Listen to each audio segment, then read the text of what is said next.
So we can start now, and I'd like to welcome today our guest speaker, Dr. Tom Snyder, for the Suzanne Salvestrin Memorial Lecture. Our guest speaker is a retired urologist and naval officer. I'm going to read his introduction because it's so long. There were so many good things. Okay, so he has an undergraduate degree in chemistry from Lafayette College in Pennsylvania and a medical degree from Albany, New York Medical College.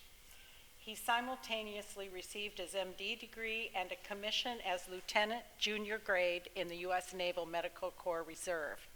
His postgraduate training at Rush Medical College in Chicago was interrupted by 3 years active Navy duty as a general medical officer aboard destroyers in the South China Sea and at the Naval Postgraduate School in Monterey, California. He then returned to California to join the Kaiser Permanente Health Group program, where he enjoyed a very busy clinical practice. He served for many years as chief of urology and as assistant physician-in-chief at the Kaiser Permanente Medical Center in Martinez, which is now closed, I believe. And he retired from Kaiser in 2003. Tom also continued his service in the Naval Reserve. He served in operational billets aboard minesweepers with the 4th Marine Division at Naval Hospital in Oakland and at Naval Air Command in Alameda. He capped his career as Director of Health Services at Naval Reserve Readiness Command 20, Treasure Island, California. His awards include the Meritorious Service Medal, the Navy Commendation Medal, the Fleet Marine Force Ribbon, the Navy Reserve Model with a silver hourglass device. You'll have to explain that one to me later. And the Vietnam Service Medal and the Republic of Vietnam Campaign Medal. He retired as a Navy captain in 1997. He is active in the Naval Order of the United States, which is America's oldest naval history organization. He's written several articles on maritime medical history topics. In December 2024, McFarland published his history of the Navy's first West Coast hospital at Mare Island, California. And we have some of those books that you can take a look at for sale after the lecture on the back table there. His next project is a history of the Navy's second and final permanent hospital in the San Francisco Bay Area, the Oakland Naval Hospital, which was in operation from 1942 to 1996. At home in Vallejo, California, he frequently lectures to local groups on topics related to the history of maritime and military medicine. Please join me in welcoming him today.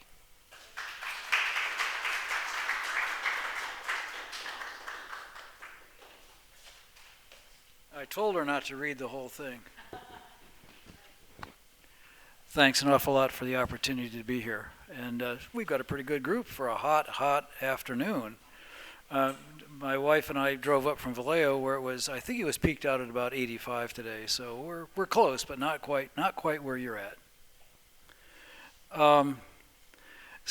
So why write a book at age 81? Well, actually what happened was, I started out in undergraduate school as a history major.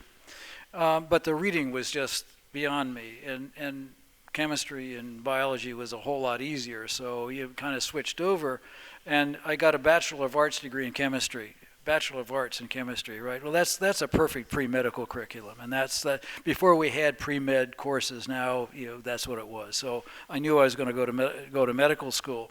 So from Lafayette College, then I went to Albany, and in my last year there. So when I was in medical school, this was during the Vietnam conflict. There was 100% doctor's draft. You knew that when you graduated from medical school or when you finished your training, you were going to be drafted into the service. And my best friend discovered that the Navy had a program called called the Ensign 1915 program, where they would pay you ensign's pay for your senior year of medical school if you would commit to active duty after. And so that's how I ended up.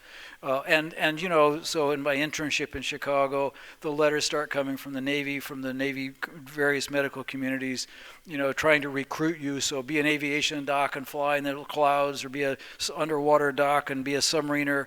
But the one that got me by the throat was be a real sailor, go down and sea in ships, join the cruiser destroyer fleet. So that's how I ended up being a destroyer doctor for a year, and 3 months of those were in the South China Sea.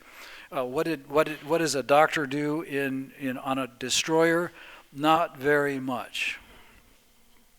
Though I have to tell you that penicillin-resistant gonorrhea was a bit of an issue at the time. And then a grateful Navy sent me to the Naval Postgraduate School for 2 years. And this was really we lived in San Diego while I was in destroyers, but really our introduction to Northern California was in Monterey. And Gina and I both grew up on the East Coast. I mean, she grew up in coal country, Pennsylvania, and I grew up in milk country, New York. I mean, the biggest town I ever lived in had 5,000 people before I went away to school. So, you know, once you catch the California disease, you know, we go back to Chicago to finish the training, surviving the winters. There was one January in Chicago where the temperature never got above zero.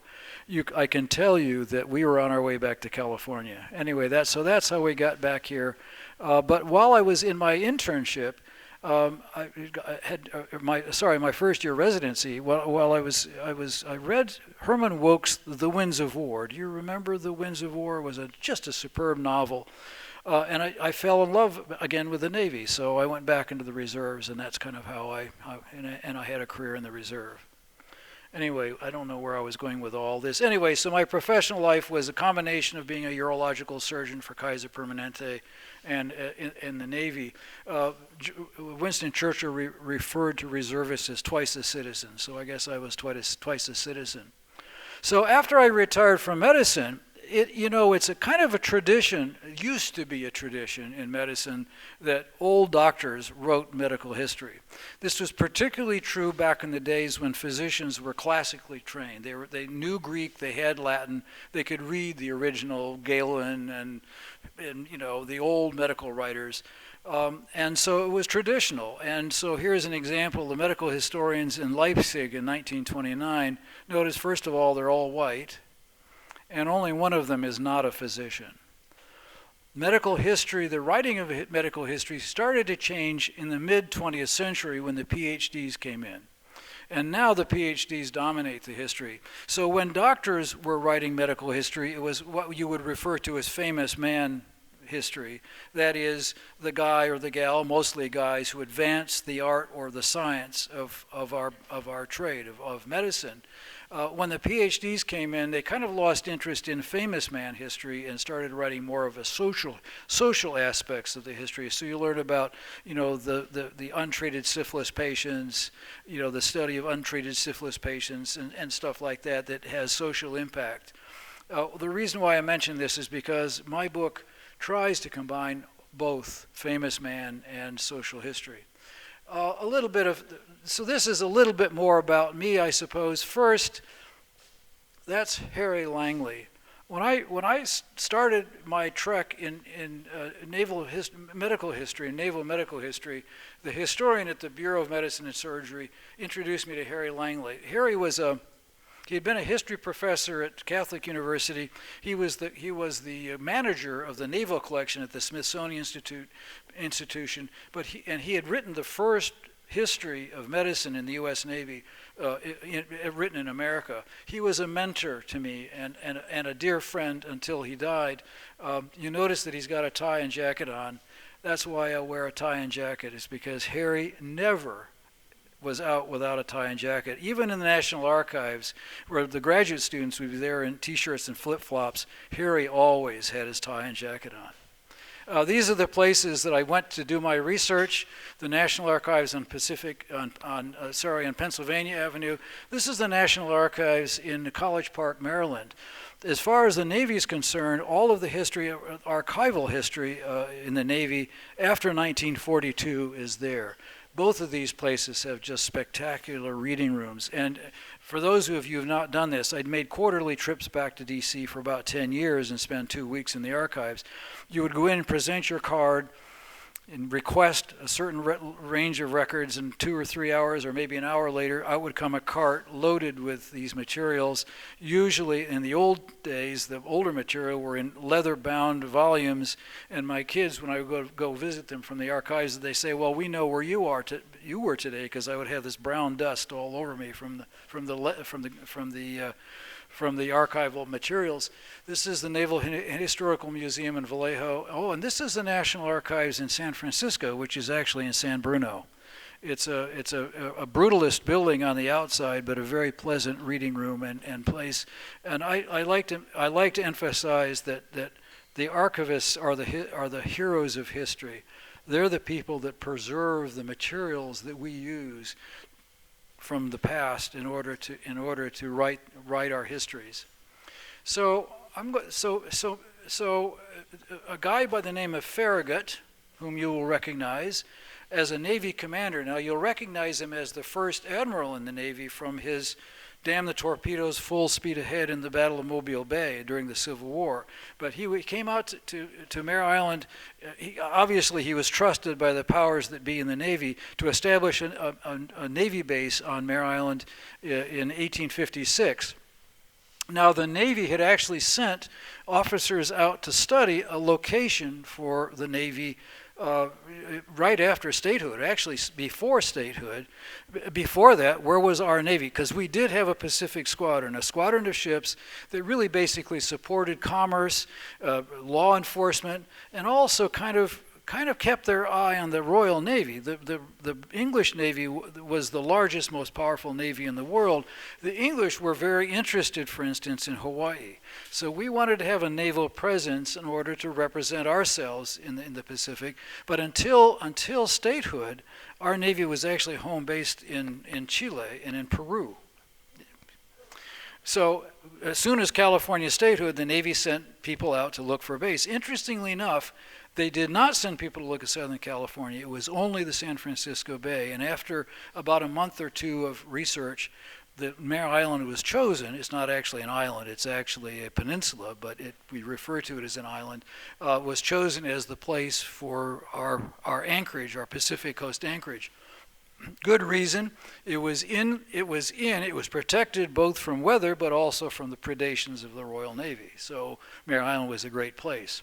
So what about medicine on Mare Island? Well, the first 2 days after Farragut arrives, he calls for the sloop of war Warren to be towed over from Sausalito to Mare Island.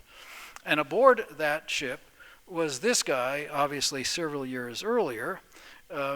John Brown, his name is. He was an assistant surgeon at the time. He had graduated from Harvard Medical College, and a year later he's on the West Coast as a medical officer in the Navy. Now recall that Stanford's not down the road where you can refer your toughest patients to. I mean, he's the guy. So he was the first medical officer, the first doctor, the first Navy doctor to step foot on Mare Island. A couple or 3 years later, the sloop of Warren was a very small and unpleasant place to take care of patients.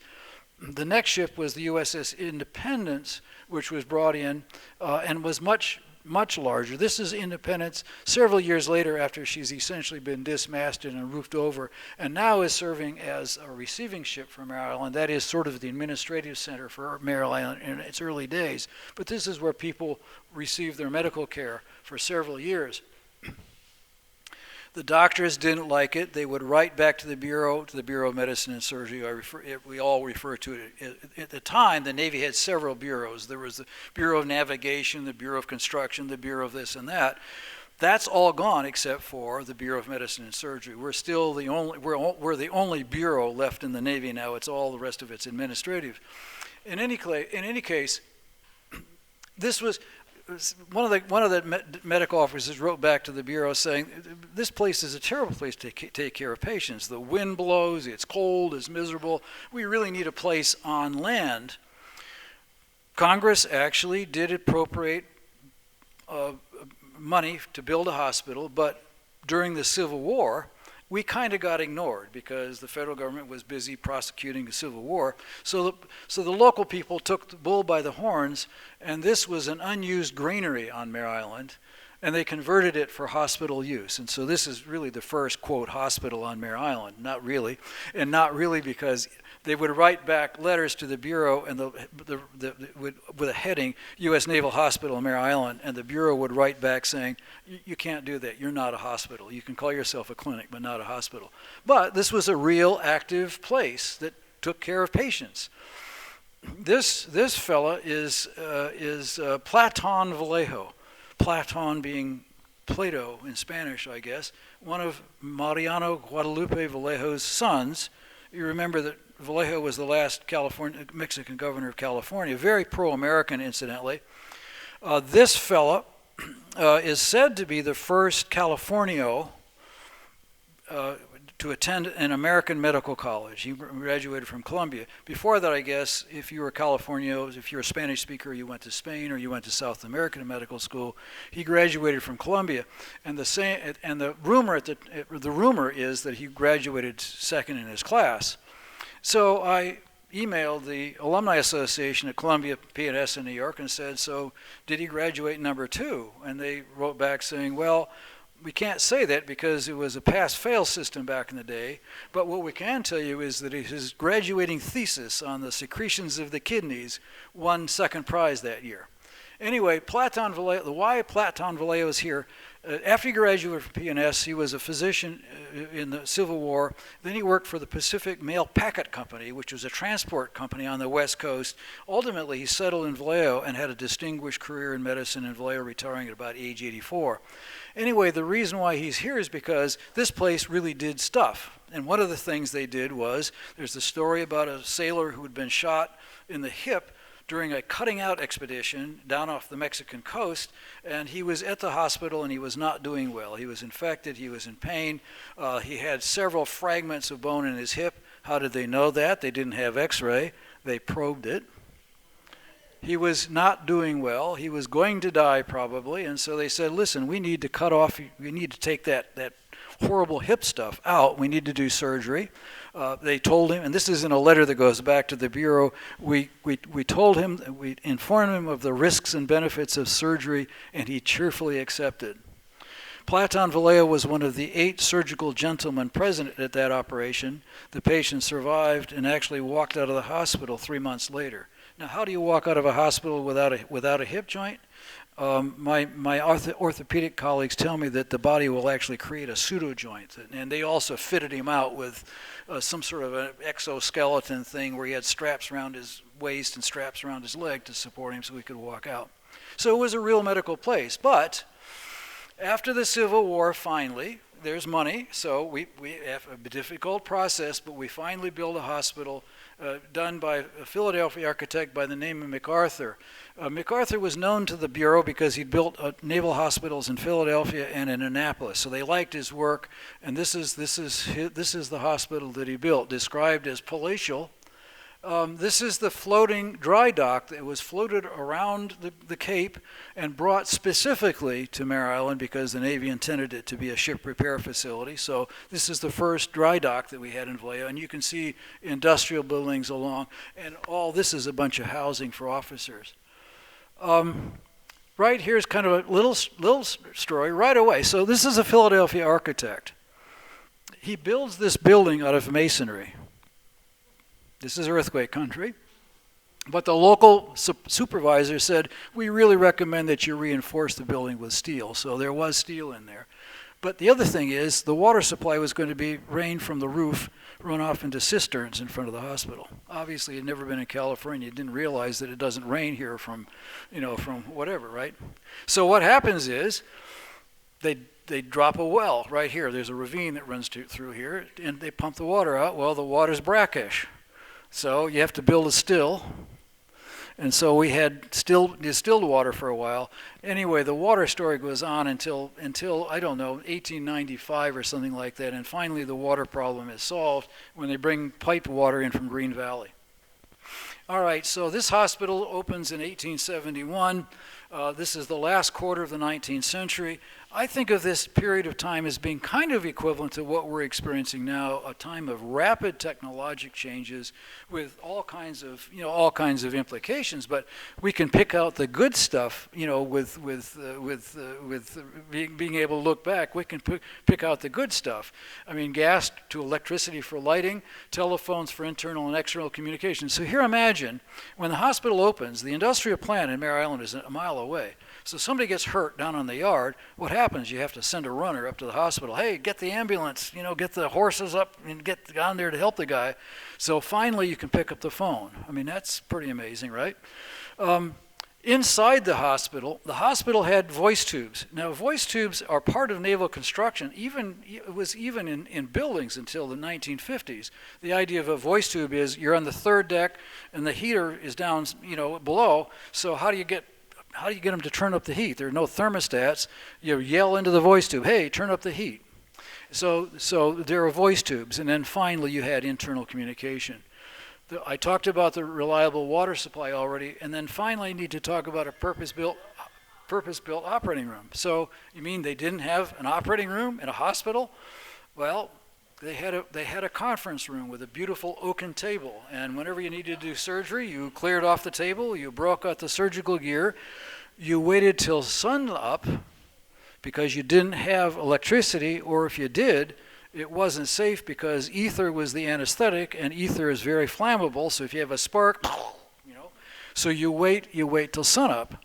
Well, so finally the Bureau says to every naval hospital in the world, you need to have a specific operating table, and this is the way you're going to do it. You're going to have this size, you're going to have this equipment, you're going to have an overhead light that's designed for use in ether environment, very top down. It was really kind of the first top down communication I had seen in all this correspondence. Most of the time it was the local guy writing back to the Bureau saying, I need some advice on this, or this is what I propose to do, or even, I didn't use all my money at the end of the year, I'm sending it back. Can you imagine that?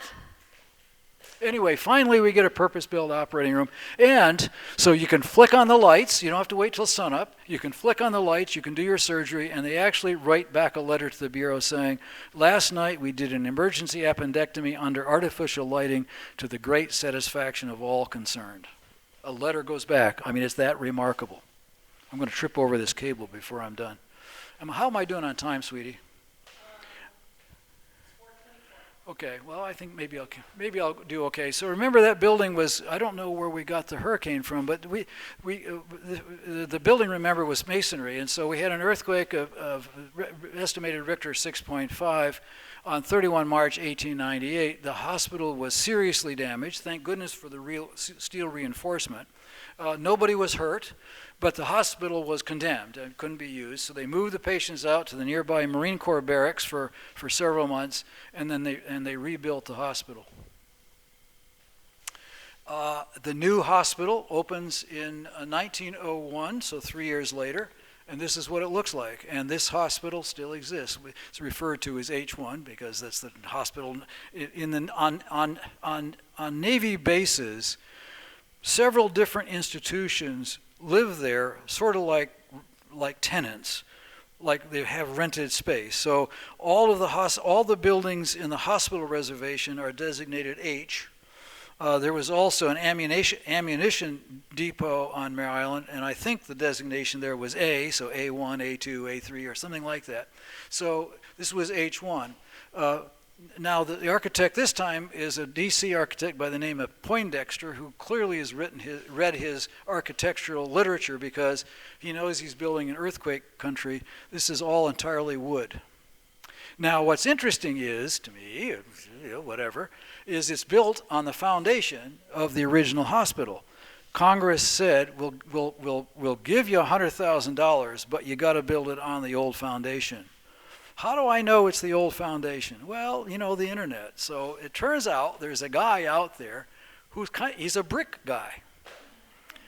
And I email him and say, listen, Dennis Jordan, who built the first hospital, Dennis Jordan burned his own bricks, the first hospital. He found that you're going to have to dig up this clay that's on Mare Island, and he burned it into 1.5 million bricks, described as being really excellent bricks. So I write him and tell him this story, and the reply was, You think you've got Dennis Jordan bricks? I mean, obviously this guy knows something, right?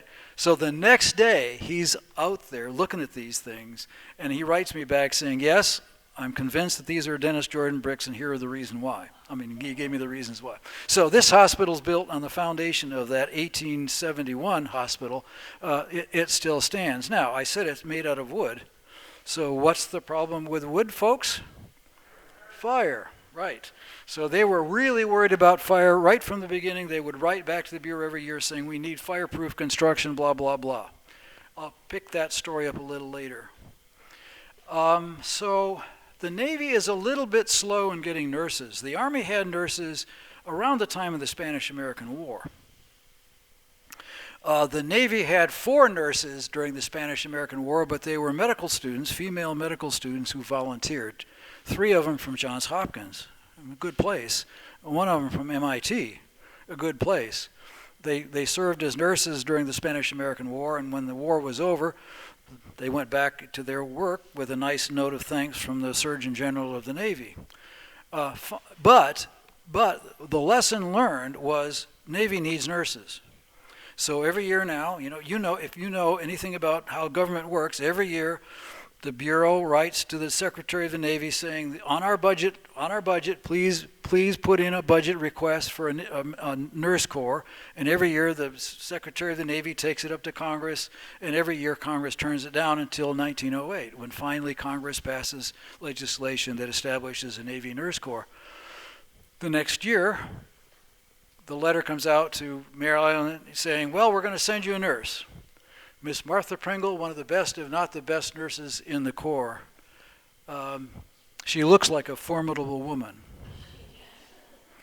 And I think you would have to be a formidable person in 1908 to travel across the country by yourself. They weren't allowed to marry. And once you were married, you were out.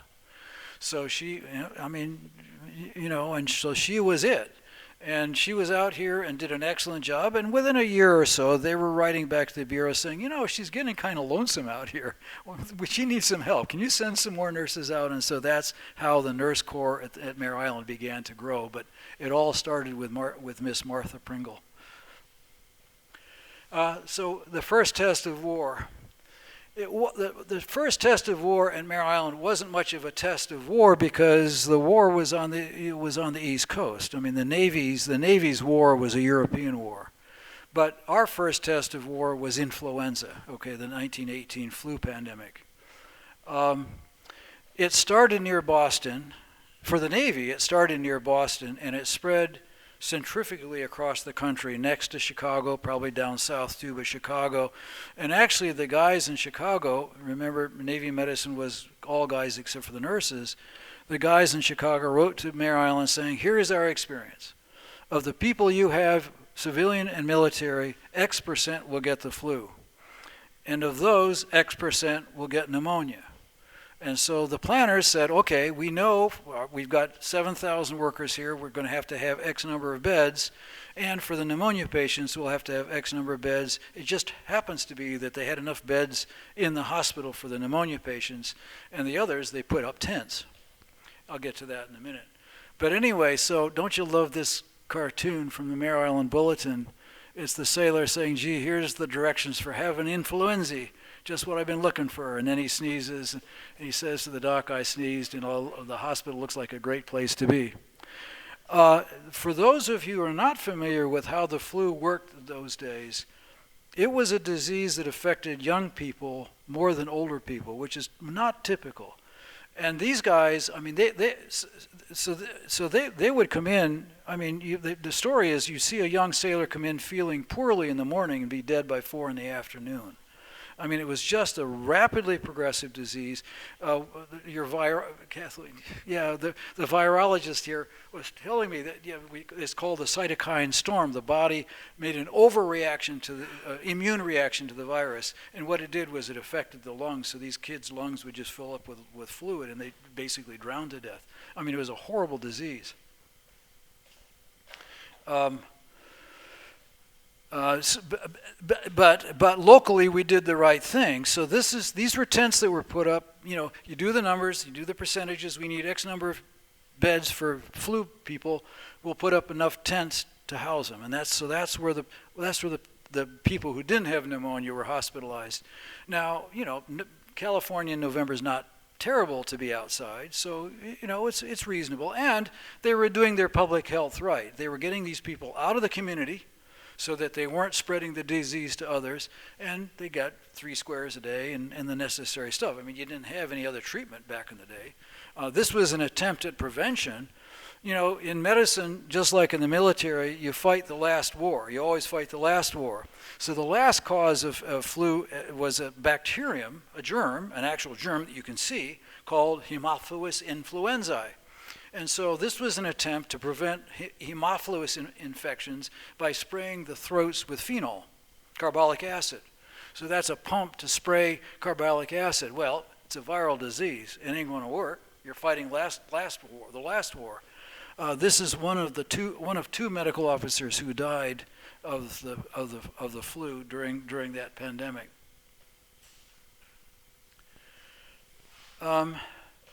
After that, things quiet down in Mare Island. There's a Great Depression, so the main complaint at Mare Island, at the Naval Hospital, just like in the entire society, is we don't have enough money. Budgets are cut by 1/3 or more. You can't hire people. I mean, that's kind of the complaint that goes on. Now, so it's kind of a boring time from that standpoint. How do you deal with budget cuts and stuff like that? But by 1938, the winds of war begin to appear, and Roosevelt, while he's dealing with an isolationist population and an isolationist Congress, is trying to make efforts to get the country kind of ramped up for what he imagines is going to be the inevitable. And that happens in the Navy as well. And this is one example of this. This is Ross McIntyre, Surgeon General of the Navy. So Ross McIntyre was an ENT doc. When FDR was the Assistant Secretary of the Navy in the 20s, he had sinus problems. And one of his medical friends in the Navy said, listen, the best ENT doc in the Navy is this guy McIntyre. So FDR met McIntyre. McIntyre treated him. They became the best of friends. So when FDR probably knew more about that than that, when he was looking to have somebody take care, to herd the medical department of the Navy along, he chose his ENT doc.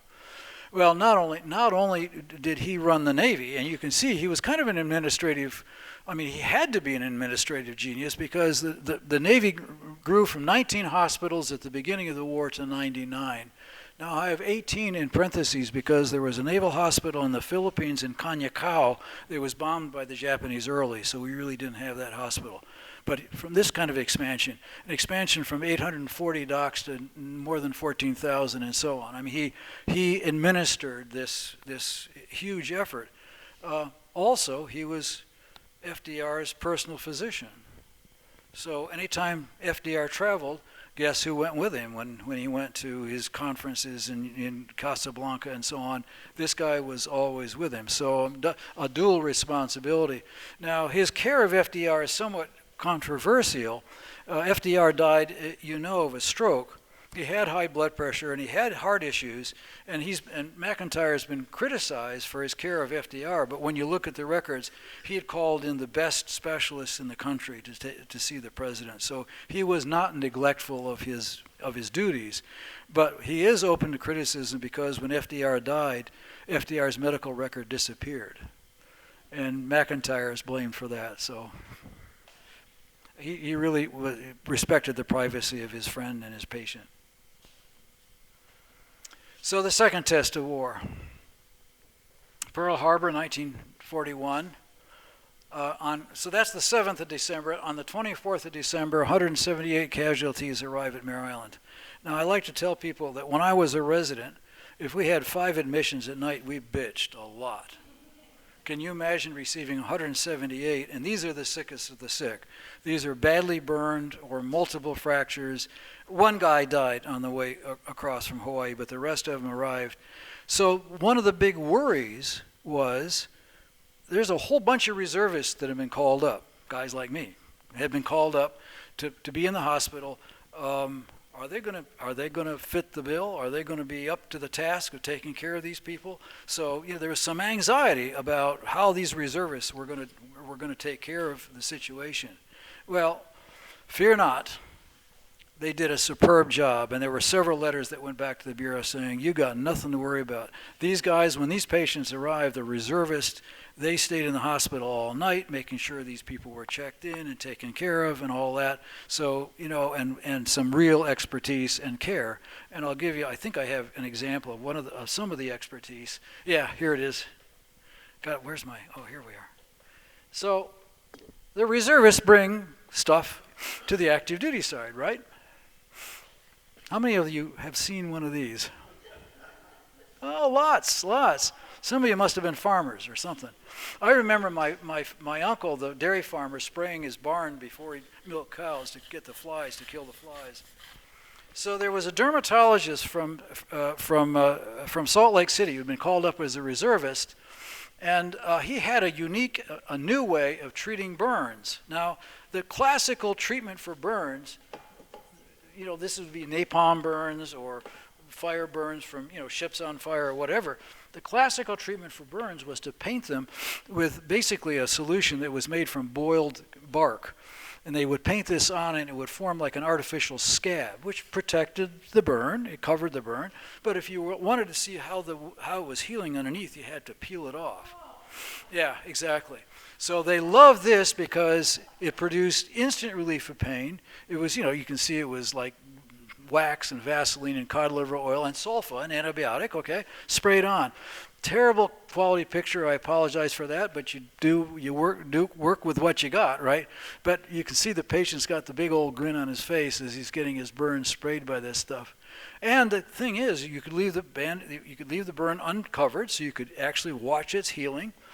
And the idea is you didn't have to have dressings on that would keep you from bending your arm or bending your legs, so you could maintain your range of motion while you were healing from your burn. So this was an innovative.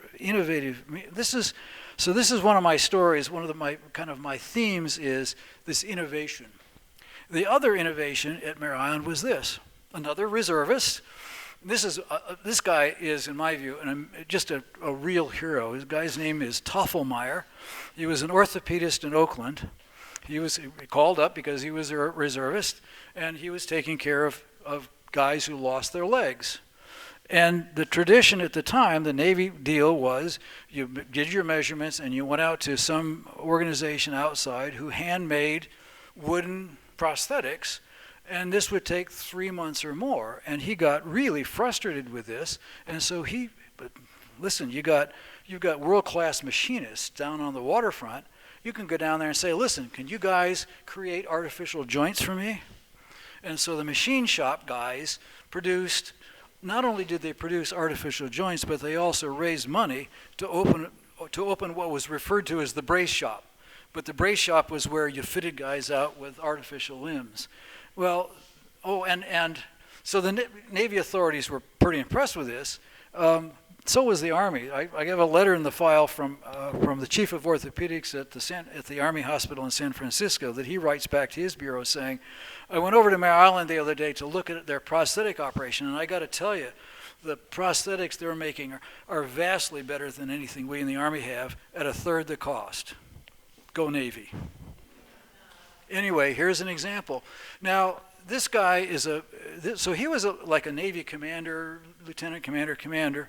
He's the guy that actually set this up. Then this national authority on physical therapy by the name of Kessler comes in. They give him a rank of captain, so he's running the shop. But this is the guy who actually did the work. How often is that true, right? But anyway, so after the war, he goes back to his practice in Oakland. But he also becomes kind of a national and international expert on prosthetics. So I mean, his career was assured. And the irony is I found out about him and made inquiry and found out that I could have written to him if I'd known about it 3 months earlier. He died by the time, so I never did get a chance to actually say, tell me how you did that. So let's see. Oh, okay, well, here we go. So another innovative surgery that happens at Mare Island is there's a guy, now I'm blocking on the name, it'll come to me, the chief of surgery at Stanford, Emil Holman. At age 51, he was a pacifist. At age 51, right 2 weeks after the Japanese attacked Pearl Harbor, Emil Holman volunteers for the Navy at age 51. The Navy sends him to Mare Island. So here we've got the chief of surgery from Stanford at Mare Island. The guy is a cardiac surgeon. He was one of the last guys trained by the founder of the surgical program at Johns Hopkins. I mean, he's just a prestigious guy in a prestigious place. So there's a patient who comes in. He'd been at Pearl Harbor, had a small little zit on his back. They sent him back out to the fleet. He was just in pain and not doing well, so they bring him back to Pearl Harbor. They shoot a picture of his chest, and lo and behold, he's got a bullet lodged in his heart. So they send him to Mare Island. Well, it turns out there's another guy with shrapnel, same story. But anyway, so Holman, the cardiac surgeon, now they never talk about the anesthetist in these things, but I think the anesthesiologists are the heroes here because they're the guys that are keeping these people alive while the surgeon's doing their thing. Holman operates on these guys, and he writes a paper. The paper is great because he says, I'm holding my breath. I'm scared to death here that when I pull this bullet out, the wound is going to fill with blood, and that's going to be the end of the story. But, so he talks with this young fella and says, listen, if we don't get this bullet out, it's going to kill you. But if I'm taking it out, you could also die. Well, it turns out the nurse that's wheeling him to the operating room, he looks up at her and says, listen, if I survive this thing, will you go out on liberty with me? And she says, what am I going to say, right? I'm going to refuse to go out on a date with this guy? Well, he survived. Yeah, so Holman describes, he pulls on the bullet, it's not moving. He kind of wedges something around the bullet to pop it out, and out it comes, and the wound does not fill up with blood. So he survives. So they go out on dates, and they get married, and they're married for 37 years. And a friend of my wife, Gina's, says, I know this gal, this nurse, a 102-year-old nurse, who was at Mare Island. So I contact her, and she's the one who tells the story about this. So she comes up to Mare Island, and we drive up to the nurses' residence, which is a very unique building on Mare Island. It's a Y-shaped building with kind of craftsman-style decor inside. The Navy did it. And she gets out of the car and she points and she goes, that's the room I was in. I mean, she's 104 now. She's 104 years old. She says, that's where I was. Well, we go in, and it's an administrative building for Touro University, and he's like an assistant dean at the university. They spent a half hour talking about her experience in the war and stuff like this. So to finish this story, I don't know whether I've got a picture of it. So when I give this talk at Mare Island, at the chapel, the St. Peter's Chapel in Mare Island, but lo and behold, here she comes down the aisle in her wheelchair, and she's there with her daughter. And afterwards, I'm up on the stage signing the book. Well, guess who's busier signing books? They all want her signature. I mean, it's just great, yeah. And she's now 106, yeah, and do it. Yes, right. She has her wits entirely about her. Mare Island, and it was a complete surprise that she showed up. She had heard that Tom was giving this lecture. And I have to just say one more thing. This is her daughter. Because this slide is in all of his talks. We did not know she was coming. And can you imagine? He got to this slide, and then he pointed her out sitting in the chapel. I mean, it was just really awesome, I have to tell you. And then, as he said, I took lots of pictures of her. The line was so long. Everyone in the place wanted his book and personally signed. So while they were in line, they'd sneak over to her and say, could you sign on the same page? And I took some pictures, and the daughter said she couldn't thank me enough. And she is 106 years old. I have to just tell you that, because it was incredibly meaningful. And it was a surprise, that's all I can say. So you're getting to hear the story for the first time.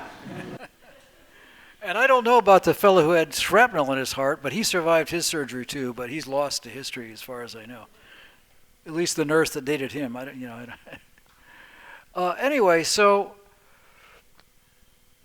Mare Island, the design capacity at the beginning of the war was about 230 patients. At the end of the war, or at its peak population, it had 2,300 patients. Now that sounds like a lot. It is. Oakland Naval Hospital, which opened in '42, had near 4,000 patients. So I mean, you know, Naval Hospital. But there's a concept in medicine called acuity. How sick are you? Well, most of that 2,300 are not all that sick. They're basically recovering from illness or recovering from surgery. They need 3 squares a day, a roof over their head, and a bed. And then at some point, they're either going to be well enough to go back to the fleet or they're going to be discharged back home. So basically, mostly, this is just taking care of people as they're getting better. They're not really sick, and they're not requiring active surgery, most of them. But big place, nevertheless. So this is H1. This construction went in the 20s. This is the first fireproof construction. Remember I said they wrote right back to the Bureau, scared to death about fire. So the first fireproof construction went in the 30s. This is wards for the enlisted people. This is the sick officers' quarters. In the Navy, officers and men don't mix, except on the job, right? I lived in officers' country on my ship, and so if an enlisted corpsman had some business, he knocked on the bulkhead and said, request permission to enter. You know, I mean, that's the way it used to be. I don't know whether that's true anymore so much. This fireproof construction went in, interestingly enough, right in 1940, 41. They were trying to get this done, but they couldn't find labor. There was so much make-work legislation and money in California that the labor was taken up with a whole bunch of things, but they finally did get this built just in time for the war. These are 2 of several, they were called emergency hospital construction during World War I. They're wooden pavilions that remained. This building back here was called the brace shop. That was where the prosthetics were fitted. And this is the nurse's residence here. What's unusual about it is it's Y-shaped. There was controversy around that. You know, the Navy does things in squares or rectangles, never in Ys, but it was chosen. And you go inside, and one of these wings is a student lounge now, and it's got that lovely craftsman style beams and all that kind of stuff. I mean, they really tried to make it attractive, pleasant place for the hardworking nurses. This is the last of the World War II construction. This is a so-called Owen Center. It's a recreational facility. There was a local rumor. There's an Olympic swimming pool in this place. There was a local rumor since been whatever has been disproven, but there was a local rumor that an Olympic champion had actually practiced there. Not true though. I love to tell the story nevertheless. That's about all you need to know about. I mean, this is a huge place, 42 acres or more.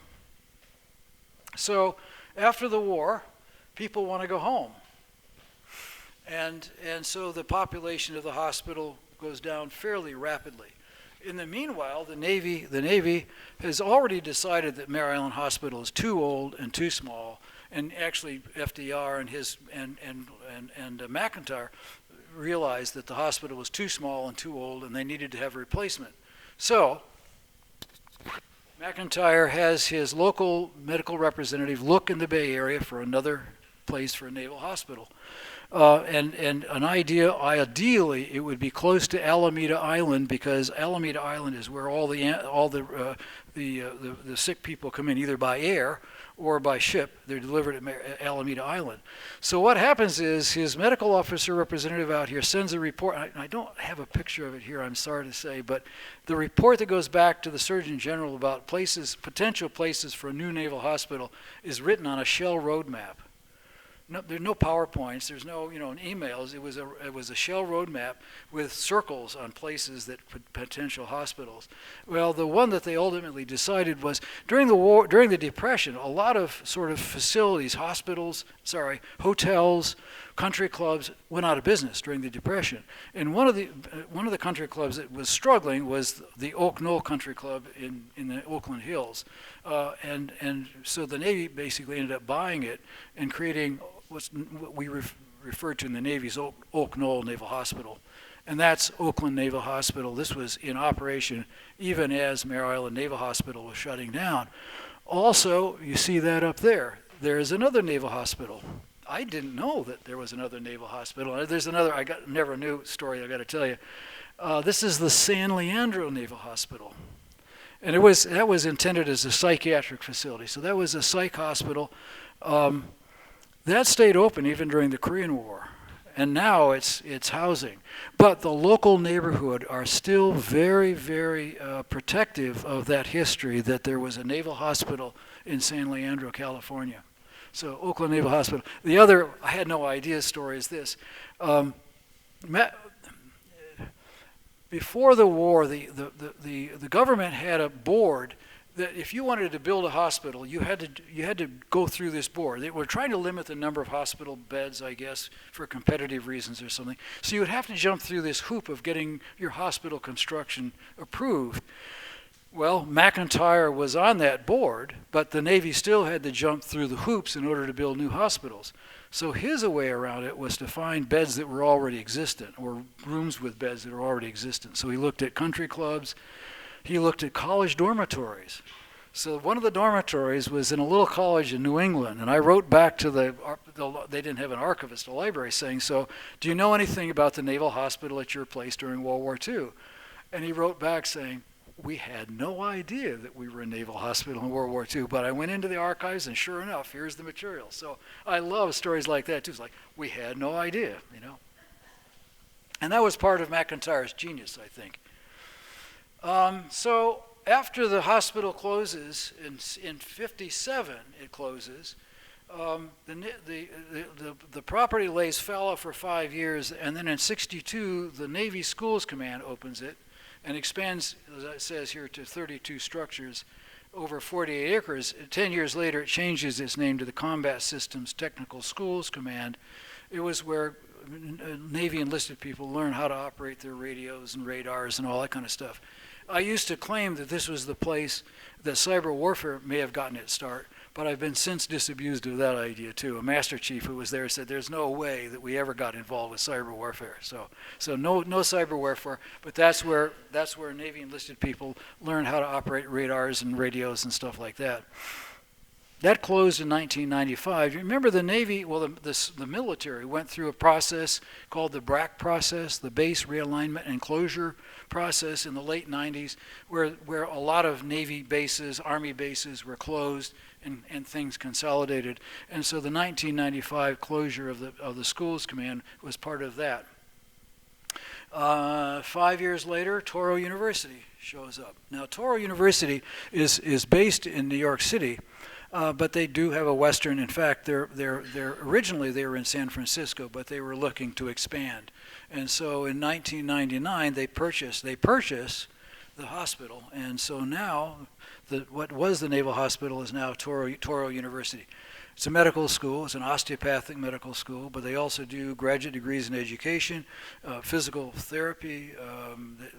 They do nursing. They have a PhD program in nursing. I mean, it's a going operation. There are like 12 or 1,500 student body. They claim that they want to grow to 15,000 at some point, but you know, I mean, it's a going operation. Now, wait a minute. What am I doing here? All right, so I got how am I doing on time? 5 minutes. I can do it. I can close in 5 minutes. 5 o'clock. Okay. It is 5 now? Oh, geez. Okay. All right. 3 themes. Medical officers wear 2 hats, medical and military, and how do they balance them? I say sometimes contradictory, but I've got to tell you, in my experience, and also from the experience of this hospital, most of the time, if the doctors say, we need this, the Navy says, right, we'll try to find a way to do it. It may take us a while, but we'll try to find a way to do it. Innovation, the California thing. I love in my non-California audiences to promote the idea that this is just another example of California innovation. You know, so I've already talked about a couple of things, that burn therapy, which actually came in from Salt Lake, but we'll claim it, you know, and then the prosthetics. I think I've got another picture of another example. Oh, no, I don't. And then finally, the architecture tells the story of medical advances. I'll get to that in a second here. So, all right. So this is officers, medical officers, kind of advocating for their patients or whatever. So this is during the pandemic, the flu pandemic. They're busy as heck, and some of the staff are dying. They lost a couple of nurses, they lost a couple of doctors, and a few enlisted guys. And by the time the pandemic was waning, they were exhausted. So the CEO of the hospital, a guy by the name of Fahrenholt, decides that he wants to do something to improve morale. So he gets a Christmas decorating contest going. And then the guy is an amateur photographer. So I'm going through the archives every year, every day, and these letters are coming back from to the Bureau. They're semi-official letters that were requested during the flu pandemic. And in every letter, Fahrenholt included like 8 to 12 photographs that he himself had shot. So he was an amateur photographer, and this is one of the examples of his photography.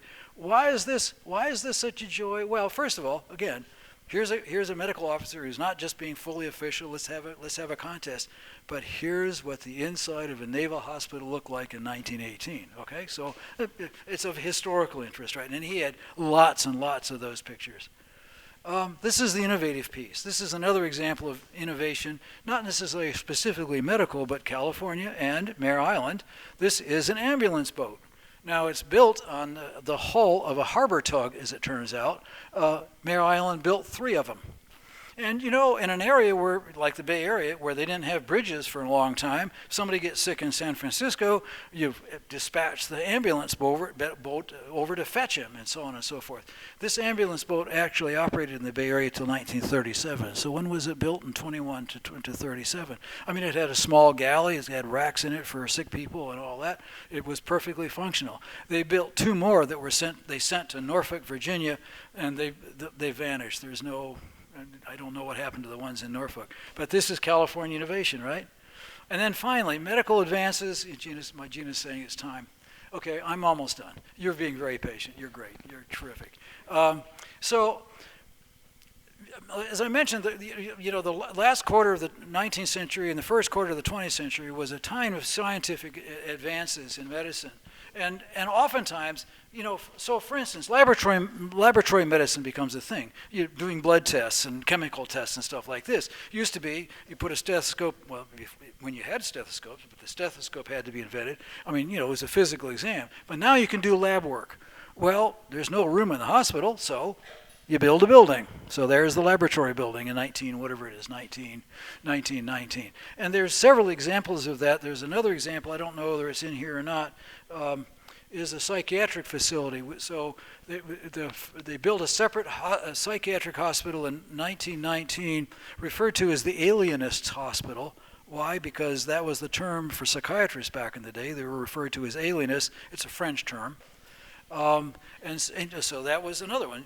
And then there was an infectious disease hospital, and so on and so forth. So you had these buildings that represented the advances in medicine. So the hospital closes in 1957. Does Navy medicine go away? No, it doesn't. It operates out of clinics in the old hospital building until this building is built in the late 1990s. And then ultimately the VA took it over. So we have a VA clinic after the yard closed, after the Navy base closed in 97. The VA took it over. So we still have medicine on Mare Island, but it's not Navy medicine anymore. So, is that it? Yeah, that's it. Anyway, thank you so much for your rapt attention. And for not falling asleep, which I would do in this heat. I'm telling you, this is something else. Could you talk a little bit about where this naval hospital fit in the context of other naval hospitals? So the question is, can I tell you anything about this hospital in the context of other hospitals? No, I mean my knowledge and experience is very limited in that. I mean, I can tell you that the first overseas naval hospital that the Navy ever used was in Italy, and that was during the Barbary Wars. We actually, because we had a big naval presence in the Mediterranean, we actually established a fairly large facility there. It was rented. It was just somebody's house or something. As far as domestic, no, I really can't tell you too much. The West Coast, when Mare Island was active, I mean, there was a naval hospital in San Diego that was established in like 1917, but it was a really small operation that only really got ramped up during World War II. And of course now it in Bremerton are the two West Coast naval hospitals now. Is there any coordination between the services and the VA during this period, or is it just all separate? I think I discussed that a little bit in the book. The VA, the Veterans Medical Establishment, sort of evolved. I mean, I think it kind of got its start around the time of World War I, and it gradually expanded. Certainly certainly during the war, enlisted people, as they got better, if they weren't not able to, if they needed additional care, there were already referrals being made to veterans medical facilities throughout the country. That really gained momentum after the war. People wanted to go home. The war's done. I want to go home. So they would request referral to a VA hospital nearest their house. And I mean, I can just tell you from my experience in training in the 60s, so it's a few years after the war, but not that much. Every medical school in the country has a VA affiliated with it. So at least you knew there were VA hospitals distributed throughout the country. And I suspect also out in the countryside that are not affiliated with medical schools. So yeah, that movement really got momentum going during the war, during World War II. Good question, though. Anything else? Yes, ma'am. Question, but I bought some old Fortune magazines at an antique store one time, and if you ever have access to some, they have amazing paintings and photographs of like California, like when the war started and what they were trying to do. And they're just beautiful, and stories and kind of things that they were doing, and, innovations. And I've got a story. It's a time life story. So when they were doing this burn therapy, they wrote back to the Bureau saying the guys from Time and Life are here and they want to do a story on our treatment of burns. Is it okay if we let them do it? And I think the thinking was, well, do we want our enemy to know how we're treating burns? I mean, I think that was the legitimate question. Well, the reply after, a week later, the reply comes back, no, go ahead and let them do it because we think it's great publicity for the Navy, right? Go Navy. Well, I've got that article. I've got the Time, yeah, exactly. I've got that issue of the Time magazine. And so, yeah, I mean, you got that kind of physical thing is really important to have, yeah. Okay, you've been really patient. You've been terrific. And I'll sign books if you want to buy them. Now, I have to tell you, and I do not know why this is. McFarland, so I submitted my manuscript to a couple of publishers, including the Naval Institute Press, and they turned me down. And so the historian at the Bureau said, listen, McFarland liked to do history, so send your thing in. So I send the manuscript. It's all written in the the images are in and everything. And I get the standard. It'll be 3 or 4 months before we can tell you. 2 weeks later, I get an email saying, we want the book. Well, but now you look at most books, paperbacks and stuff like this, the price tag might be $25, something like that. They put a price tag of $40 on this. I have no idea why, but if you're willing to pony up $40 and want to read a good book, have at it. Anyway, and I'll sign it if you want me to, but you don't have, whatever it is. But I'm proud to do it. And the other thing that's interesting from the book trade is, like our local bookstore said, we can't, our wholesaler doesn't handle the book.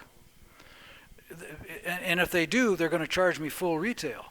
So for some reason or other, the book dealers have to go right to the publisher. And the publisher, is reasonable, but it's just, McFarland works in a different sort of way. But I'm awfully glad they published it. And anyway, thank you so much again.